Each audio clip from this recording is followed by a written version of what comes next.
Hi, I'm Andy Glass with WorkshopAddict.com. Here in my brand new shop, I need to reorganize my tools, so I thought this would be a perfect opportunity to take a look at a few storage options from DeWalt. On the bottom, we have a 36-inch roller cabinet, model number DWMT73679, and on the top, we have a 36-inch top chest, model number DWMT73678. Let's go ahead and take a look at the lower 36-inch roller cabinet. The lower 36-inch heavy-duty roller cabinet, model number DWMT73679, has a total of 5 drawers.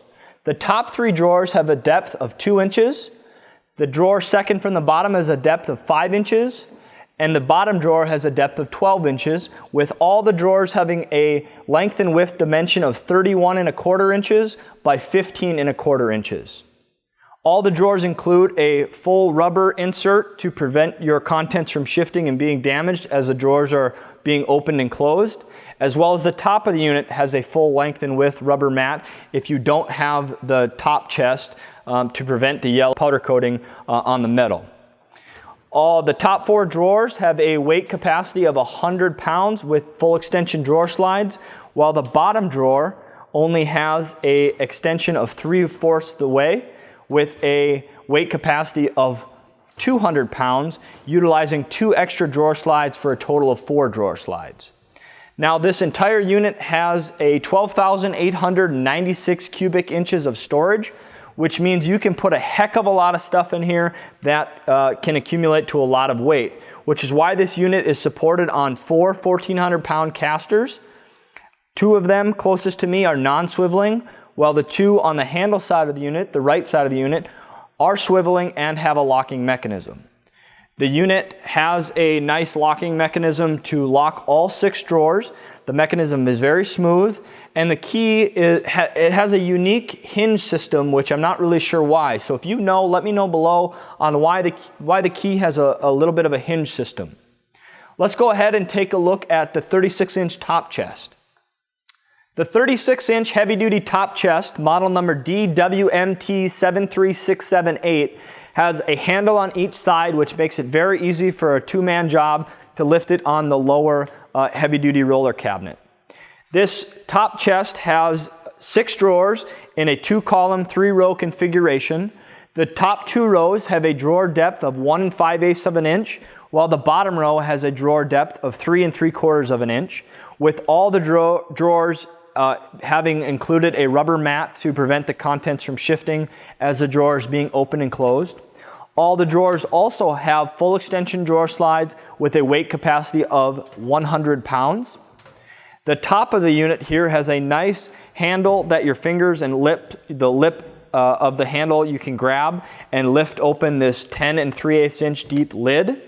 And it is supported by 2 gas cylinders that assist in opening the lid, as well as keeping the lid in place if your fingers slip off, potentially damaging the tools or contents or supplies that you have on, or God forbid your fingers are in the wrong spot. So it's super safe to have those gas cylinders supporting that. This unit is powered. It has a 6-foot extension cord that supplies power to a power strip. The power strip has an on-off button, as well as 4 AC outlets and 2 USB outlets. This entire unit has the similar yellow powder coating that the lower unit has, and the top of the unit has a full length as well as a little bit shorter depth rubber mat on top to prevent damage to this yellow powder coating. This entire top 36-inch top chest has 9,236 cubic inches of storage capacity, which means, again, you can put a lot of stuff in here and it equates to a lot of weight. So that's why the lower 36-inch roller cabinet has 4 1,400-pound casters on it, because the combination of the lower and the upper unit, you can get some serious weights in there. This unit also has a very smooth locking mechanism that locks all 6 drawers as well as this top lid. So if you have content up here, either in your workshop, on a job site, etc., and you need to go to lunch or you're closing up for the day, you simply close the lid, lock the unit, and now your entire contents are safe.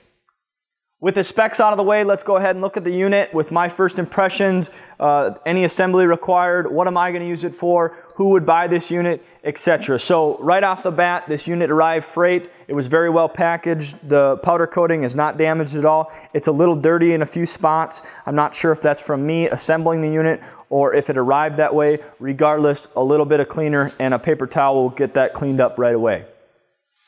To start out with any assembly required, there's 3 things you had to do: the casters, the handle, and then some rubber feet on the bottom of the top chest. To start out with the casters, the bolts that were included are bolts. You can use a wrench or a socket on them, but they also have an Allen key in the middle. I thought that was interesting right away. Of course, I didn't read the directions. I just went ahead and installed them.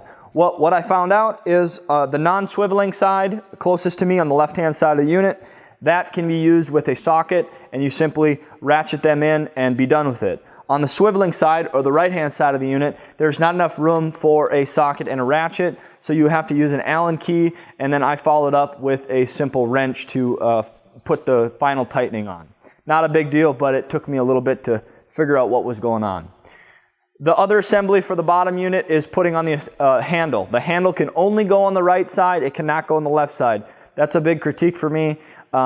It's made from a press. Simply press out those holes and slots to put the handle on the left-hand side. It shouldn't be too big of a deal to put that over there, but assembly of the handle, simply put it in the slots, tighten the washer and the screw, and you're done. It's very secure, it's a robust handle, easily wheel this unit around with ease. Focusing on the drawers. The drawers, again, all of them are 100-pound capacity. All of them have rubber mats inside to prevent the contents from shifting. The rubber mats seem pretty standard. They are, I'm going to say, maybe 1/8 of an inch or so. They came in the drawers in each drawer. There was no unrolling them, so they are dead flat, which is super nice. Again, the bottom drawer is 200-pound weight capacity with 4 drawer slides. It kind of bugs me, or I'm a little bit confused on why it only has a 3/4 travel. The drawer slides that I use in my woodworking projects look very similar to drawer slides that are on this unit. I don't understand why they limited it to 3/4, but it could be engineering for this unit. It can't go too far, or it put too much stress on the side metal. I'm not 100% sure. That's why I don't get paid the big bucks. But drawer slides are very smooth. This unit does not have soft closing, which is kind of a bummer. I think this unit could go the next step and get soft closing. It does have this kind of self-closing travel right at the end. Typically where a soft close mechanism would take over, this kind of pops itself shut, which is kind of unique. Let's go ahead and focus on the top of the unit where it's powered. I really like that it has a mat up here to be able to store stuff and protect the powder coating on top. 2 criticisms I have on the powered unit. The button is in the back of the power strip, which if I have this loaded up with chargers, batteries, equipment, supplies, whatever, I have to reach around that stuff, move it in order to get to that switch.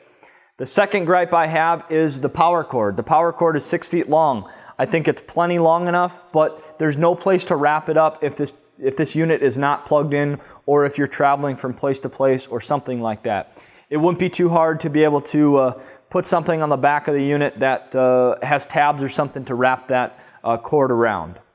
Why did I get this unit? Well, from my old shop to my new shop, I've kind of had to split the storage. So this side of the shop to that side of the shop. A lot of my screwdrivers, flat hand tools and stuff are still over there, and I need to get them back on this side as this is the main area of my shop. What I like about this unit the most is the square foot of drawer space rather than the volume of drawer space, which means I get a lot of drawers that are inside this volume of unit as a whole. So I can have a lot of screwdrivers, I can have a lot of pliers, a lot of wrenches, etc., a lot of sockets, all that stuff. And I like how the top chest has 2 columns, so I can separate different types of tools, etc.